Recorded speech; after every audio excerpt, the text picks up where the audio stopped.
है ही नहीं, तो मैं रोके क्या करूँ। अब इस पेपर को मुझसे क्या चाहिए। मेरा पैर टूट गया था, मम्मी ने बोला कि केदारनाथ भी साथ ही चल लो। ओके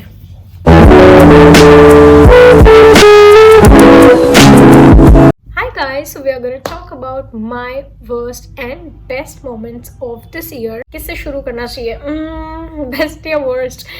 आई थिंक वर्स्ट ज़्यादा है, तो हम पहले बेस्ट कर लेते हैं। इस साल को 2 पार्ट में डिवाइड कर देती हूँ। इस साल का फर्स्ट हाफ पार्ट जो था जैन से लेके जून तक, वो मैं पूरा दिल्ली में रही थी, और बाद के जो 6 महीने वो मैं पूरा घर पे रही थी। साल के स्टार्टिंग में मैं और मेरी बहन भारत पर्व एक वो हुआ था, वहाँ गए थे। वो मेरी बेस्ट मेमोरी है, मुझे बहुत अच्छा लगा था वहाँ जाके, सब कुछ परफेक्ट था।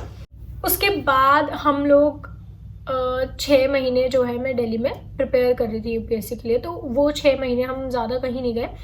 लास्ट में एग्ज़ाम होने के बाद हमने एक्चुअली देहरादून सेंटर भर दिया था, तो देहरादून से हम लोग केदारनाथ और बद्रीनाथ गए थे। That was the best thing happen to me.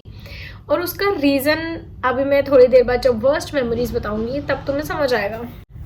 Third best memory, मैंने एनीमे देखा है इस साल और मुझे बहुत अच्छा लगा। मतलब वो मेरा कंफर्ट जोन नहीं है, तो मैंने उन लोगों के लिए देखा जो लोग देखते हैं और उनको ये चाहिए कि मैं ये चीज़ देखूं, तो मैंने वो चीज़ देखी और मुझे अच्छी लगी, तो ये एक अच्छी चीज़ हुई।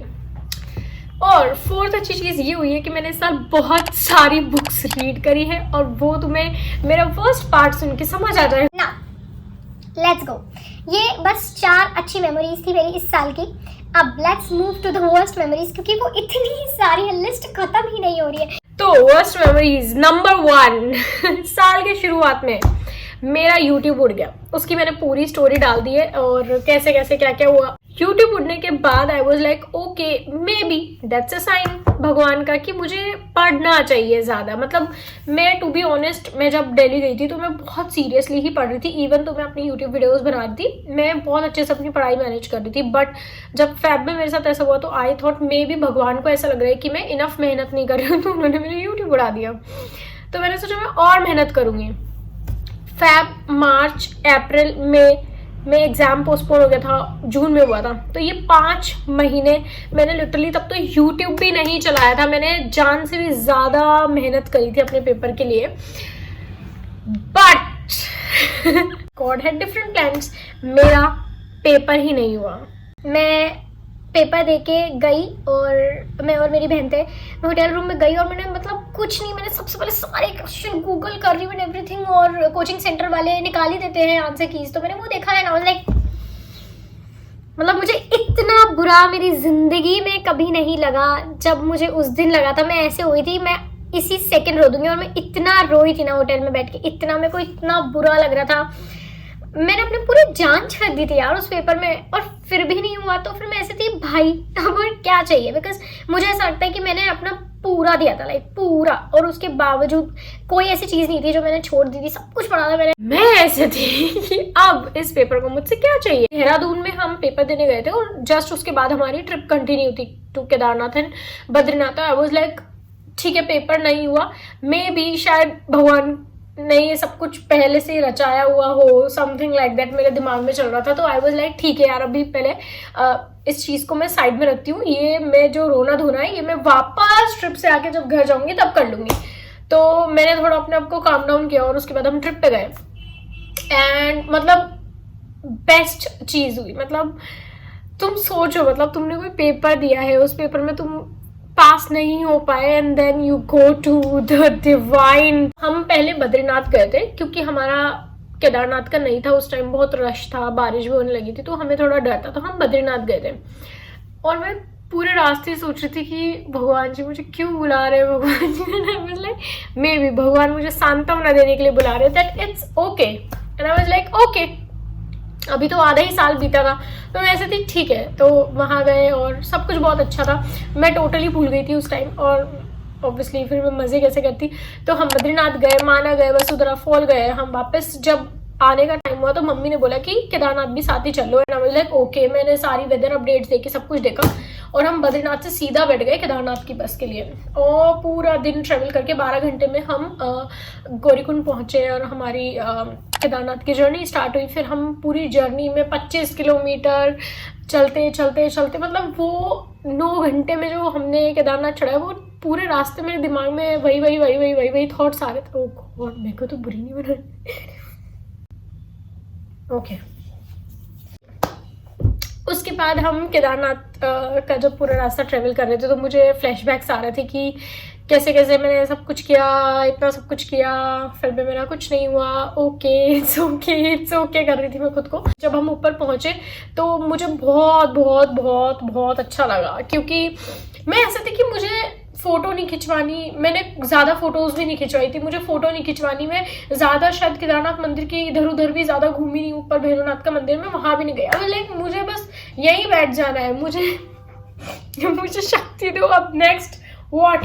तो हम शाम के टाइम पे गए थे, आरती के टाइम पे, और 4 घंटे मैं वहीं बैठी रही भगवान के आगे। वो जो पांडाल नहीं है केदारनाथ का, मैं वहीं बैठी थी और मैं और जबकि मैंने कुछ नहीं खाया था। पूरा दिन हम चढ़ के गए, उसके बाद हमने कुछ नहीं खाया, उसके बाद मंदिर के यहाँ बैठे हैं, और मेरे अंदर इतनी हिम्मत कहाँ से आ रही है भूखे पेट की, मैं वहाँ बैठी हूँ और मैं बैठी हूँ बस, और बैठी हूँ। अब आरती होएगी, मैं तो आरती ही देख के जाऊँगी, क्योंकि वो जो आरती की एनर्जी होती है, I wanted to feel that, ताकि मेरे को पॉजिटिव वाइब्स आए थोड़ी। तो मैं वहीं बैठी रही बहुत टाइम तक, और 4 घंटे में वहाँ बैठी, और रात के आई थिंक 8 बजे वो आरती का सब खत्म हुआ, एंड वी केम बैक, और सब कुछ। फिर नेक्स्ट डे हम वापस नीचे आ गए। केदारनाथ के बाद हम जब नीचे आ रहे थे तो हम डायरेक्ट केदारनाथ से तो ऋषिकेश आ गए थे बस से, और हम सुबह पहुंच गए थे ऋषिकेश, रात को हमारी दिल्ली की बस थी, तो दिन भर का टाइम था हमारे पास। उस टाइम फिर हम ऋषिकेश घूमने लगे, शाम की आरती देखने। अब हम ऋषिकेश में परमार्थ निकेतन चले गए। अब परमार्थ निकेतन में जिन लोगों ने भी आरती देखी होगी उन्हें पता होगा, लाइक वाइब्स। ब्रह्ममुरारिसुराचितलिङ्गं निर्मलभासितशोभितलिङ्गं जन्मज दुःखविनाशकलिङ्गं तत्प्रणमामि सदा शिवलिङ्गम्। बहुत ज्यादा वहां पे आ रही थी, और उन्होंने कोई तो एक आरती बजाई थी, आई थिंक वो मेरे फोन में गाना भी होगा, मुझे याद नहीं है क्या था यार, भगवान जो करता है दिस दैट, ऐसा कुछ मीनिंग था उसका, वो भजन की टोन में था कि वो सब अच्छे के लिए ही होता है। And I started crying like anything भाई। उस पॉइंट पे मैं ऐसी थी, क्योंकि पिया मेरे साथ थी, और पिया वीडियोस बनाने के लिए ऐसे भीड़ को लांग के थोड़ा आगे तक चली गई थी, ऑल्दो हमें बैठने की प्रॉपर सीट मिल गई थी वहां सिड्डी पे। मैं बैठी हूँ और मैं ऐसे ही बैठी हूँ, और वो जो शिव जी की मूर्ति नहीं है ऋषिकेश में परमार्थ निकेतन में, वो बिल्कुल सामने है, और मैं रोए जा रही, इतना रोई हूं ना मैं। 1 घंटे तक वो आरती चली है, सब कुछ चला है, और वो आरती हो रही है ना, मैं रो रही हूँ। भैया क्या चाहते हो मुझसे, मुझे अभी के अभी बता दो व्हाट नेक्स्ट। बट ऐसा कभी होता ही नहीं है, कभी तुम्हें पता नहीं चलेगा तुम्हारी लाइफ में अब और क्या बड़ा आने वाला है। मैं मतलब उस चीज को मैं 1 महीने तक तो भुला ही नहीं पाई कि ओ मैंने इतनी सारी मेहनत की और फिर मेरा नहीं हुआ, तो मेरे दिमाग में वही चलता रहता था बार बार। बट ऋषिकेश में आके आई थिंक मैं थोड़ा काम डाउन हो गई थी, क्योंकि मुझे इस बात पे विश्वास हो गया था कि ठीक है यार, अब शायद जो भी हुआ है वो सब अच्छे के लिए हुआ होगा, और अब नेक्स्ट भी यही कुछ करेंगे। तो अब जब मेरे हाथ में कुछ है ही नहीं तो मैं रोके क्या करूँ, फिर मैं चुप हो गई। वो सारा हो गया, हमारी ट्रिप खत्म हो गई, we came back to Delhi, और दिल्ली से हमने, क्योंकि पेपर नहीं हुआ, तो सारी पैकिंग करके हम वापस घर आ गए।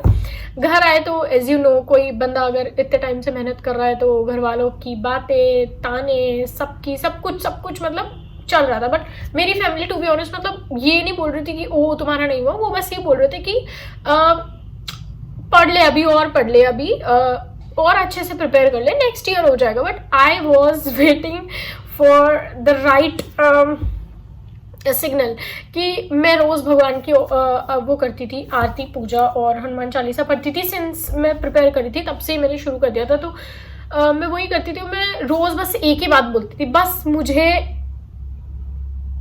रास्ता दिखाओ कि अब मैं क्या करूं, और सेकंड मुझे उस चीज के लिए मेहनत करने के लिए हिम्मत दो, दैट्स इट। उसके बाद जैसे कि मैंने बताया, घर आने के 1 महीने बाद तक मैं ऐसे थी, कुछ मतलब मैं बिल्कुल डेड बॉडी होती है ना, एक भी नहीं, शायद आई थिंक 2 महीने, पूरा जुलाई अगस्त में डेड बॉडी की तरह रहती थी ऐसे।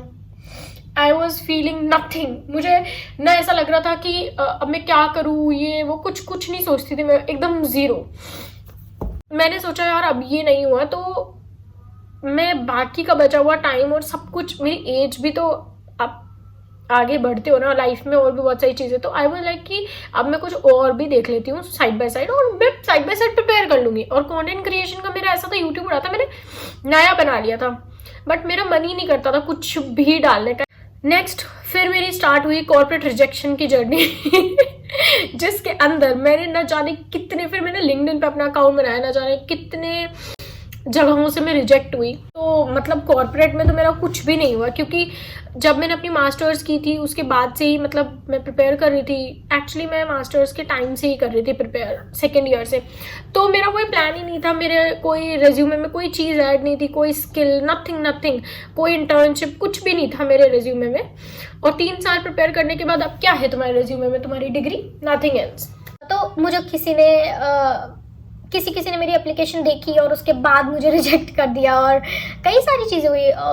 और मेरी ये प्रॉब्लम है कि बहुत सारे लोगों से जब मुझे कॉल आता था और वो मुझे कुछ भी पूछते थे कंटेंट राइटिंग एंड एवरीथिंग, तो मैं सच बोल देती थी कि हाँ मैंने नहीं किया, मतलब झूठ नहीं बोलती थी मैं कि हाँ मैंने कर रखा है या मैं कर लूँगी या ऐसा वैसा।